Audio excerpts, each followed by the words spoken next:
Se minkä takia mä haluan jutella tästä aiheesta tai puhua tästä on se, että niinku näen, että työkuorma käytännössä kasvaa tosi paljon nopeammin, on kasvanut tietysti pidemmän aikaa kuin toimialan henkilöstö, mikä meillä on tekemässä töitä. Ja näin ollen uskon vahvasti, että ei ainoastaan niinku yksittäisen klinikan, joka pitää tehdä tietysti töitä sen eteen, että huolehditaan henkilöstön hyvinvoinnista, vaan vahvasti sitä mieltä, että koko toimiala on nyt niin uudistuttava, jotta työnteko pysyy ylipäätään kestävällä pohjalla. Ja näin ollen hyvinvoinnin on oltava yhteydessä siihen, mitä klinikka oikeasti tavoittelee, mikä se klinikan strategia on. Kolmas asia, mistä tullaan puhumaan, on se, mikä on niin kuin hyvinvointistrategia ja ennen kaikkea siitä, että sen luominen ja toteutus ei tapahdu keneltäkään yksin, vaan se on hyvin vahvasti yhteinen työsarka, joka tarvitaan kaikkia.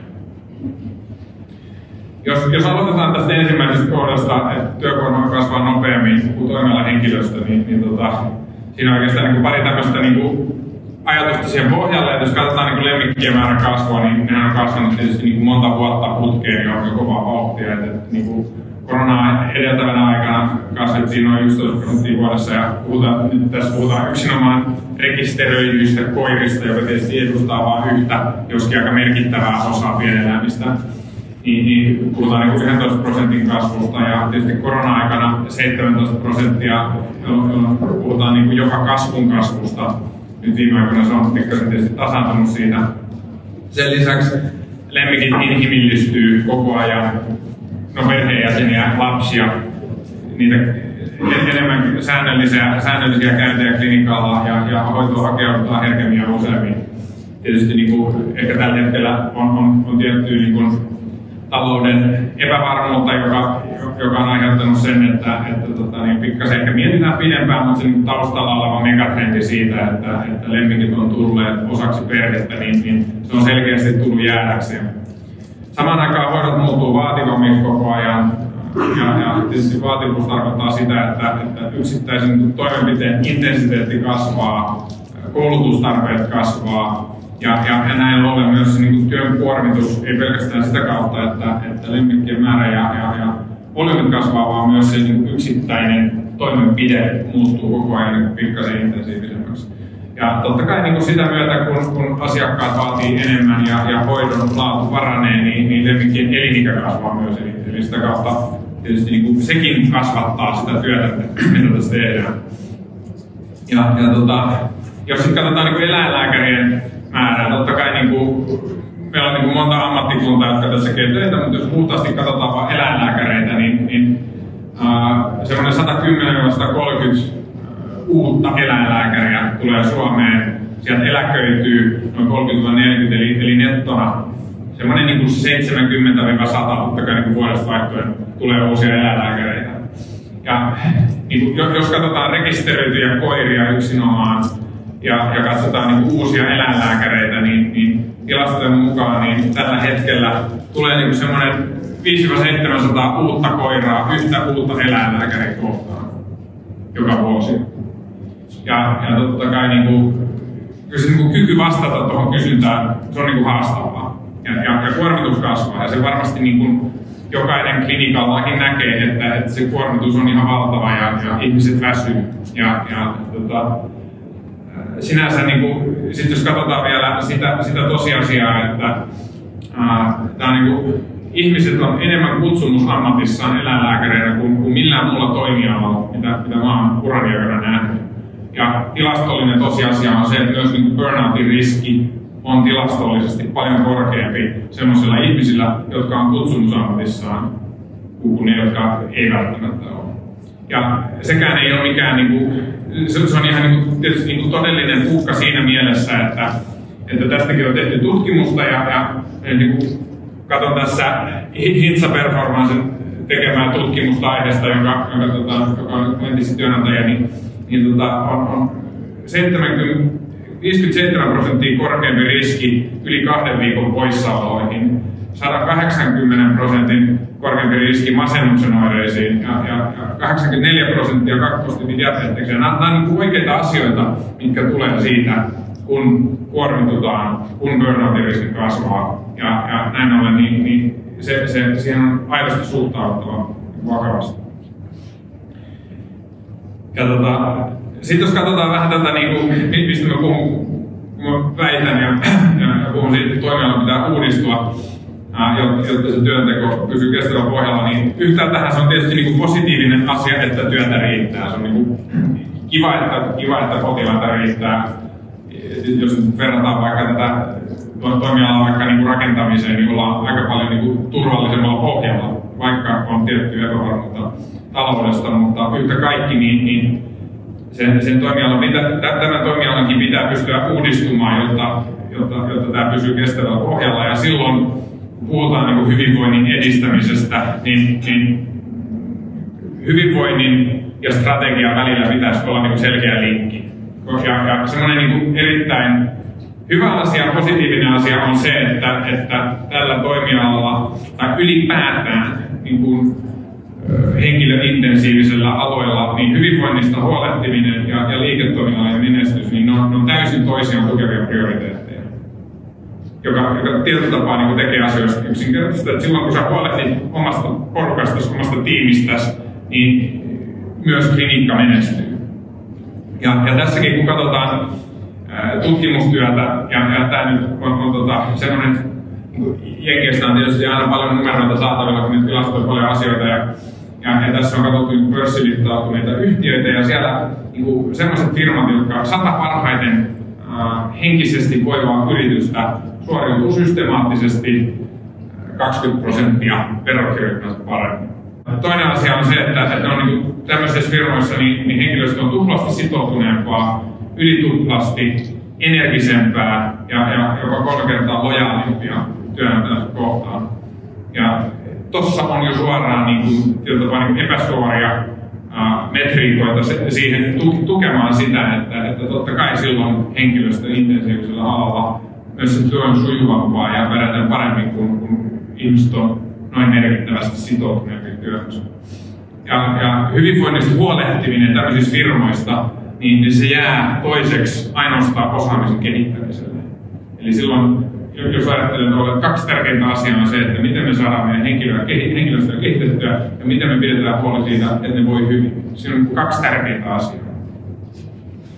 Ja samaan aikaan hyvinvoinnista huolehtiminen, se pitäisi tehdä myös tiimiä kuunnellen. Ja tämä on tosi tärkeä asia, mitä mä tuun tässä toistamaan vielä pari kertaa, että yhteinen työsarka vaatii 2 suuntaista dialogia ja ennen kaikkea klinikan omistajien, klinikan johdon niin pitää ajatella ja kuunnella tiimiä, koska semmoinen virheellinen konsensus, joka terminä tavallaan tarkoittaa sitä, että johto ajattelee yhtä ja työntekijät ajattelee toista, niin tässä sama sen tutkimuksen mukaan niin 65% johdosta kuvittelee pitävänsä huolta, mutta 21% henkilökunnasta oikeasti ajattelee, että heistä pidetään huolta. 69% myös pitää tärkeänä prioriteettina hyvinvointia, mutta 28% on ollut strategia siihen ja alle puolella on riittävästi resursseja, tai noin puolella on ylipäätään resursseja siitä huolehtimiseen. Jolloin tavallaan aikomus on hyvä, mutta sitten jos eksekuutio on puutteellista, niin sekään ei valitettavasti kuolla. Sitten yksi sellainen asia, mikä kaikki varmaan huomaa työssään tänä päivänä, että monimuotoisuus korostuu jatkuvasti enemmän ja enemmän. Että tässä on jo tänäänkin ollut parikin keskustelua siitä, miten esimerkiksi Z-sukupolvi suhtautuu työhön, joka on hyvin erilaista kuin mitä 1 tai 2 sukupolvea aikaisemmin on suhtauduttu. Ja tietysti meitä kaikkia on työelämässä, ja siitä tullaan siihen, että paikallisen hyvinvointistrategian, niin se pitää olla osa sitä paikallista strategiaa. Ja ei ole olemassa mitään yhtä oikeaa tapaa, vaan jokaisen klinikan, jokaisen tiimin pitää ikään kuin kaivaa itse se, että mikä sitä hyvinvointia ajaa ja toimia itse sen paikallisten tarpeiden mukaisesti. Ja tämä on nimenomaan se, mikä tästä tekee ennen kaikkea yhteisen työnsaran, ei ainoastaan siellä klinikalla, vaan myös omistajien toimesta. tietysti jossain tapauksessa on yksi ja sama asia, mutta joka tapauksessa niin omistajalla pitää olla täysi tuki siihen, että tämä on oikea tapa toimia, jotta he nimittää tai ylläpitää johtoa, joka toimii näin, joka sitten tekee yhteistyötä tiimin kanssa. Jos sitten puhutaan niin lyhyesti vielä siitä, niin miten tämmöistä sit voi lähteä edistämään, niin yhteinen työsarka, kaikilla on omat vastuut. Ja tässä on oikeastaan, tämä voi tietysti valastella moneen osaan, mutta mä nyt pilkoisin 3 osaan. Että se alkaa siitä, että on oikeat puitteet luova strategia, toimintamalli ja tiimi, jolla on jaettu arvopohja ja tietyt normit, joilla toimitaan. Sitten on olemassa, kuten sanottu, niin ei ole olemassa välttämättä yhtä oikeaa tapaa, mikä ajaa hyvinvointia. Varmasti tässä huoneessa kaikilla on vähän eri asiat, mitkä motivoi, miten jättää vapaa-aikansa ja miten tykkää tehdä töitä.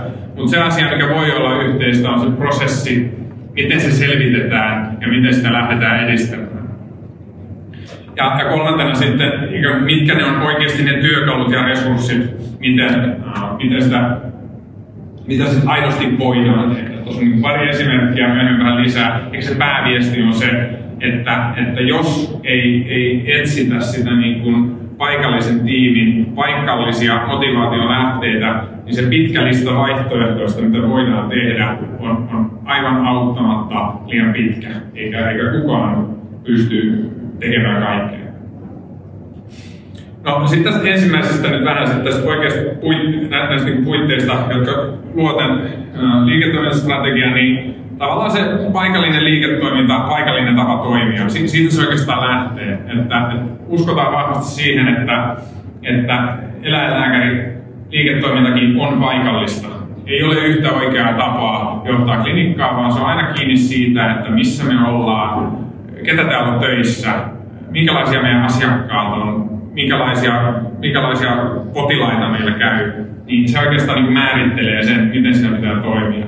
Ja tällöin se, miten toimintaa ohjataan, niin tietysti tässä viitataan enemmän siihen, että jos toimitaan useammalla paikkakunnalla, niin se pitää olla ihmislähtöistä ja kulttuurilähtöistä sen tavan toimia, jolloin se tavoite on ennen kaikkea se, että valjastetaan se tiimi toimimaan mahdollisimman hyvin ja se tiimin yksilöiden henkilöpotentiaali sen heidän tiiminsä ja heidän itsensä käyttöön.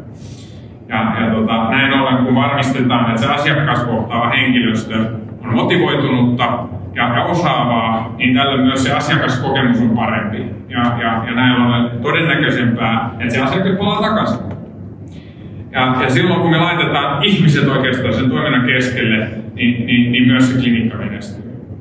Ja tässä tietysti se yhteinen arvopohja on mahdollista. Ja mitä enemmän, varmasti jokainen on klinikalla kokenut sen, että aina kaikista asioista ei ajatella samalla tavalla ja joskus työntekijöiden kanssa on tilanteita, niin mitä enemmän ja mitä paremmin voidaan jakaa yhteiset arvot, niin sitä helpommin ja sitä todennäköisemmin tietysti niin yksittäisiä ongelmia ja konflikteja pystytään ratkaisemaan, koska viime kädessä ajatellaan elämästä suurin piirtein samalla tavalla.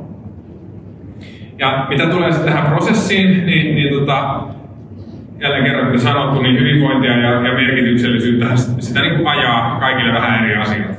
Ja totta kai kuulostaa yksinkertaiselta, mutta niin se prosessi kuitenkin voi olla yhteinen niiden selvittämiseksi.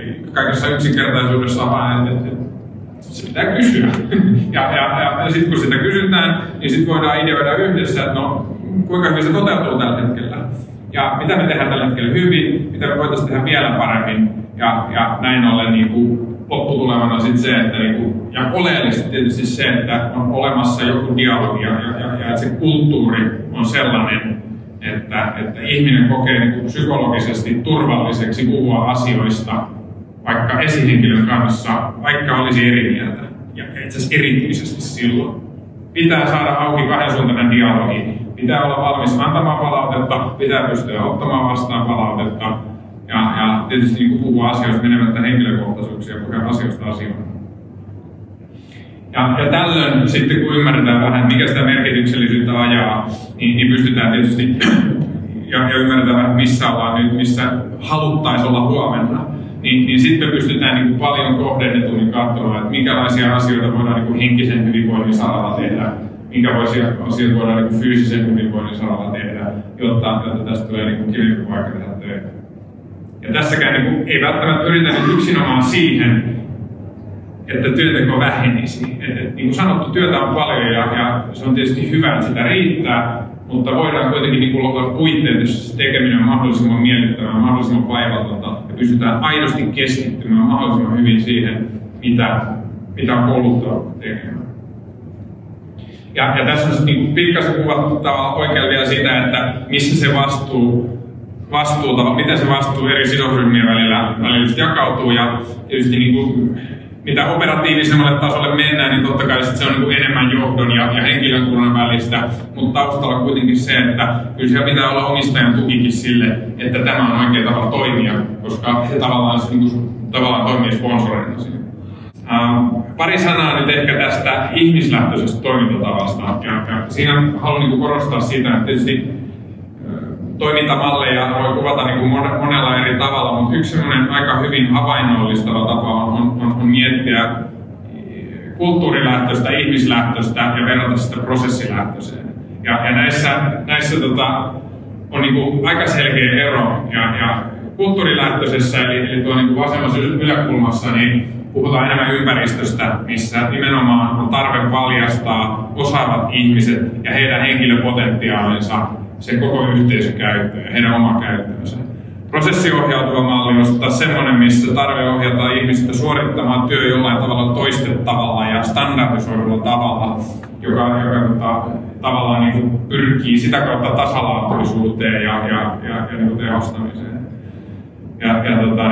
Se on ehkä enemmän niin kuin semmoinen, sanotaanko tietysti niin kuin valmistava teollisuus ja tämmöinen niin kuin tuotantotoiminta, tai ehkä sitten hyvin semmoinen rutiininomainen palvelutoiminta, kuten vaikka niin kuin siivous esimerkiksi. Silloin puhutaan paikallisesta liiketoiminnasta, jossa ei ole yhtä oikeaa tapaa toimia, niin ainakin oma henkilökohtainen teesini on, että tuo niin kulttuuriohjautuva malli on merkittävästi parempi. Ja se on se, mihin suuntaan toimialaa mun mielestä pitäisi pyrkiä uudistamaan enemmän. Koska se paikallista liiketoiminta, niin se edellyttää paikallista päätöksentekoa.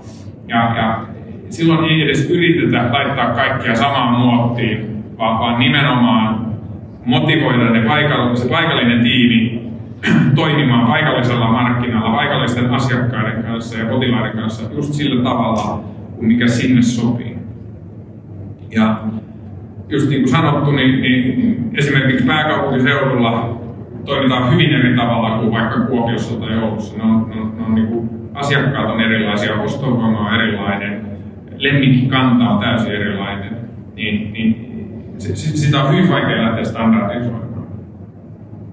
Ja kun klinikalle ja henkilökunnalle annetaan oikeasti vastuuta, heidän osaamiseen luotetaan, heidän osaamisen kehittämistä tuetaan, heitä kuunnellaan ja osoitetaan luottamusta, niin he on todennäköisemmin jonkun verran motivoituneempia tekemään töitä.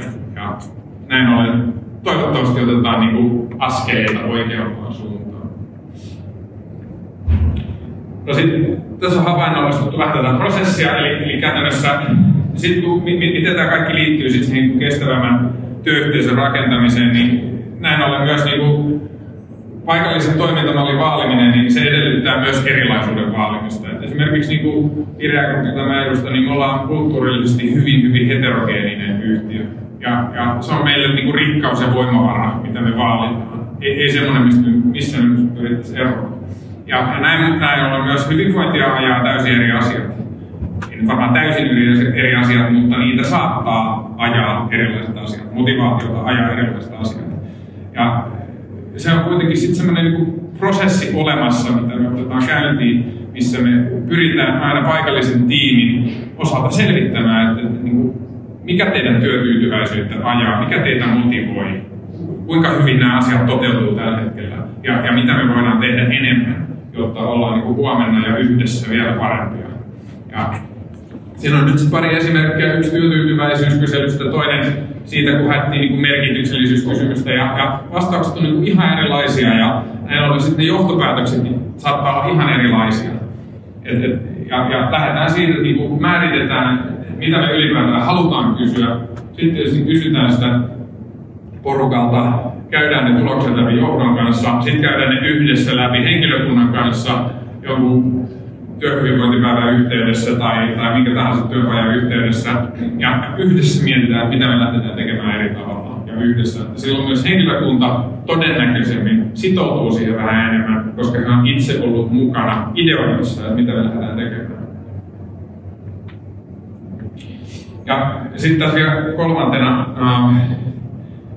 työkaluja vähän siihen, että tavallaan, että sitten kun sitä lähdetään ideoimaan, mitä tässä voidaan tehdä, niin tämän ehkä pääviesti on se, että mikäli tätä ei kohdennetusti lähdetä tekemään ja mikäli mietitään vaan, että voitaisiin tehdä jotain tällaista, niin se pitkä lista niistä mahdollisuuksista on ihan liian pitkä. On niin kymmeniä asioita, mitkä voi ajaa merkityksellisyyttä, työssä viihtymistä, mahdollisuus siitä, mitä kaikkea sä voit tehdä. Se on kymmeniä mahdollisuuksia, mitä sä voit siellä tehdä. Ja sitten jos miettii, että jos sulla on tilanne, missä sä oot käynyt tämän prosessin läpi, ja sä oot kysynyt sun henkilökunnalta, mitä voi tehdä, ja sulle on tullut se 3-5 juttu, että nämä on ne tärkeimmät asiat, mitkä meidän merkityksellisyyttä ajaa. Ja nämä on tärkeimmät 5 asiaa, mitä meidän pitäisi tehdä vähän enemmän. Niin se hetki, kun sulla on aikaa jonain hallintopäivänä tai viikonloppuna tai toivottavasti ei viikonloppuna tai arkipäivänä, niin miettiä, että no mitä mä nyt teen tämän mun tiimin eteen. Niin sen sijaan, että sä luet inboxista se viimeisimmän viesti, joka on tullut joltain henkilöltä, että mun takki oli jo pieni, niin sit sä sulla on ne 5 juttua, ja sä voit sanoa, että nyt mä rupean tekemään tota. Että se ajan käyttö, käyttämään sen sun paikallisen tiimin hyvinvoinnin edistämiseen menee siihen, mikä on kaikkein vaikuttavinta. Ja tietysti mitä enemmän sä saat sit sidottua myös sitä tiimiä tekemään niitä asioita, että me ollaan mietitty, että hei, että me haluttaisiin muuttaa vähän meidän kouluttautumista näin, tai perehdyttämistä voisi kehittää pikkasen, tai työnohjausta voitaisiin vähän kehittää. Niin sitten jos sä saat sieltä klinikalta mukaan sen porukan, että hei, sähän oot hyvä tossa ja sulla on paljon ideoita, että lähdepä sä vetää sitä, niin sitten saadaan sitä porukkaakin pikkuhiljaa mukaan siihen yhteiseen kehittämiseen, ja ne sitoutuu siihen. Asioita saadaan todennäköisemmin aikaisemmin vähän nopeammin, ja ennen kaikkea se on mitä todennäköisemmin pikkasen pysyvämpää se muutos, koska kaikki on mukana siinä. Ja sitten jos me tehtäisiin tätä, ei vaan yhdellä klinikalla, eikä vaan 2, vaan mieluummin 10 tai 15, niin silloin me aletaan puhumaan siitä, että me mahdollisesti jopa uudistetaan tätä toimialaa. Eikä vaan siitä, että sitten on yksittäisiä hyviä klinikoita, joissa yksittäisiin supersuorittajiin tukeutuen ja kenties heidän hyvinvointiin nojautuen yksittäiset tiimit voi olla parempia. Ja tämä on mun mielestä se, mitä meidän pitäisi yhdessä tehdä, ja se vastuu on kaikilla, koska tämmöisessä prosessissa kaikki pitää saada sitten muutokseen mukaan. Se ei voi nojautua yhteen, sitä ei kukaan pysty tekemään yksin. Tässä on vähän esimerkkiä siitä, että mitä se saattaa tarkoittaa tämmöisessä työpajassa, että semmoisen kysymyksen pohjalta sitten voi olla, sieltä nousee muutama teema, muutama kategoria, sitten järjestetään työpaja ja hyvillä kysymyksillä sitten yritetään saada porukkaa mukaan ja innostettua siihen, että miten tätä tehdään. Totta kai varmaan ihmisillä on valmiita vastauksia, mutta sekin on että mieluummin porukkaa yrittää vetää niitä omia ideoita. Ja ehkä jopa hyväksyä se, että jos tuosta löytyy nyt joku henkilö, joka lähtee tätä meidän työnohjausta edistämään, niin hyvä antaa hänen tehdä se. Ja vaikka itsellä saattaisikin olla näkemys, että mä tekisin sen ehkä vähän eri tavalla ja saattaisi olla vähän parempi siinä, niin se ei välttämättä, se saattaa olla parempi, että jos sä saat sen tiimin mukaan tekemään sen ensimmäisessä vaiheessa 80% hyvin, niin se voidaan tehdä sitten vielä myöhemmin vähän paremmin. Pääsee sille asialle ruvetaan tekemään. tosiaan itselleni tärkeä aihe ja mielellään keskustelen tästä lisää joko nyt osittain tai tuo meidän Viriä-grupin standilla. Niin kuin sanottu, niin Risto Kankaanpää on ollut vuoden verran toimitusjohtajana Viriä-grupissa ja sitä ennen muutamassa muussa firmassa ja ennen kaikkea ehkä tähän teemaan liittyen tuo Hintsa Performance, joka tätä tekee tietysti niin kuin työkseen Suomessa ja maailmalla. Mä tiedän, onko tämmöisessä tilaisuudessa tyypillisesti aikaa jättää kysymyksille, mutta nyt meillä on aikataulun mukaankin ainakin 80 sekuntia aikaa.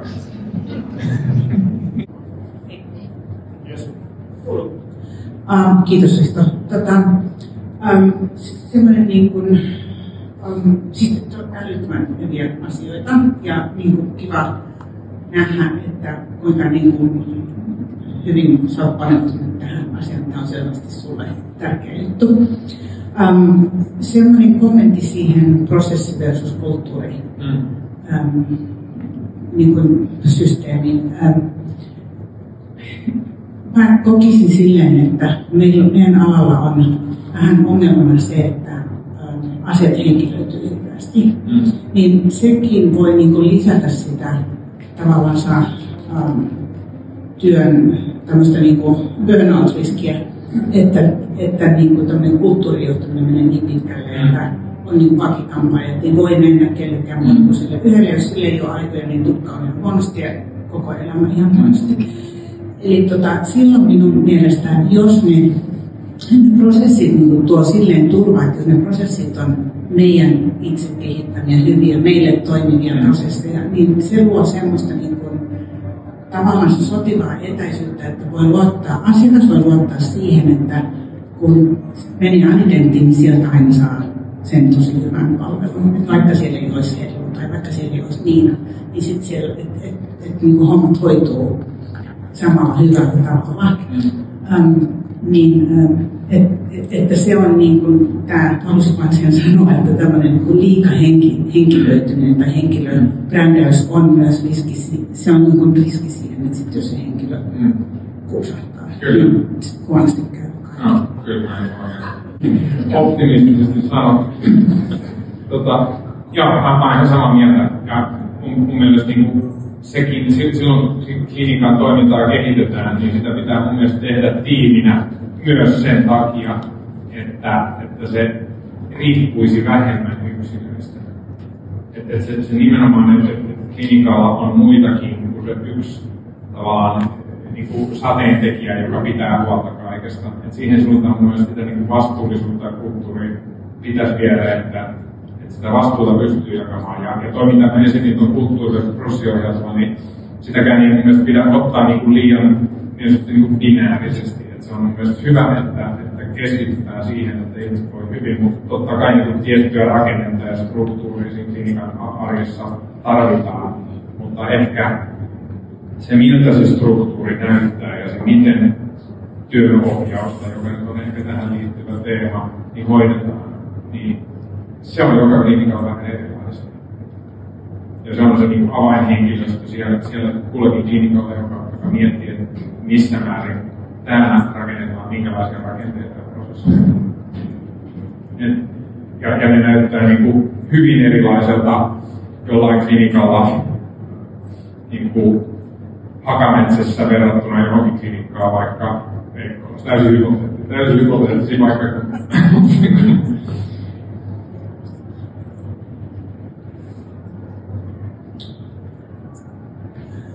Jos ei muuta kysyttävää, niin kiitos. Toivottavasti olette saanut myslipalkaa tai mitkä keksit olikaan. Mä luulen, että se saattaa olla vielä toiset, jos oli jotain.